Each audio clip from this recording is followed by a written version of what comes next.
अगर आपको वीडियो पसंद आती है तो लाइक एंड सब्सक्राइब करना ना भूलिएगा और साथ ही बेल आइकन को भी प्रेस कर दीजिएगा। शुक्रिया। अस्सलामुअलैकुम, मम्मीज़ किचन में आपको खुशामदीद कहते हैं। आज हम बनाएंगे बैंगन की भुजिया। 500 ग्राम बैंगन को हमने इस तरह छोटे पीसेस में काट लिया है। 2 टमाटर हैं, 3 से 4 हरी मिर्चें हैं, हाफ़ टी स्पून कलौंजी है, हाफ़ टी स्पून ज़ीरा लिया है, 2 चम्मच लहसुन अदरक का पेस्ट, 3 चमचे तेल लिया है। तो बनाना स्टार्ट करते हैं बैंगन की भुजिया।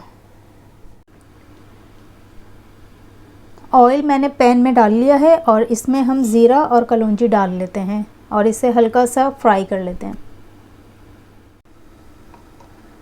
2 चम्मच लहसुन अदरक का हम पेस्ट डालेंगे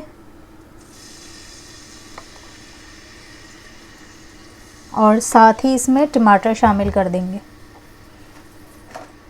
टमाटर और हरी मिर्ची, और इन्हें भून लेते हैं।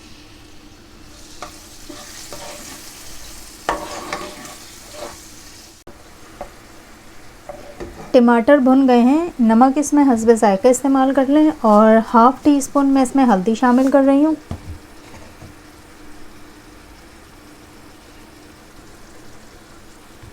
इसको मिक्स कर लेते हैं। मिक्स करने के बाद इसमें हम बैंगन डाल देंगे।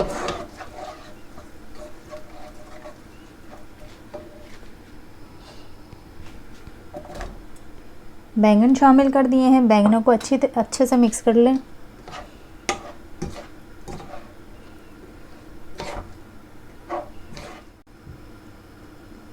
इसमें तकरीबन आधे से भी कम पानी शामिल करके और इसे हम 10 मिनट के लिए पकने रख देते हैं। बैंगन की भुजिया तैयार हो गई है और इसे अब हम प्लेट में निकाल लेते हैं। बैंगन की भुजिया को हमने प्लेट में निकाल लिया है। रेसिपी हमारी पसंद आई हो तो लाइक और सब्सक्राइब करना ना भूलिएगा। नेक्स्ट रेसिपी के साथ फिर मिलेंगे। अल्लाह हाफ़िज़।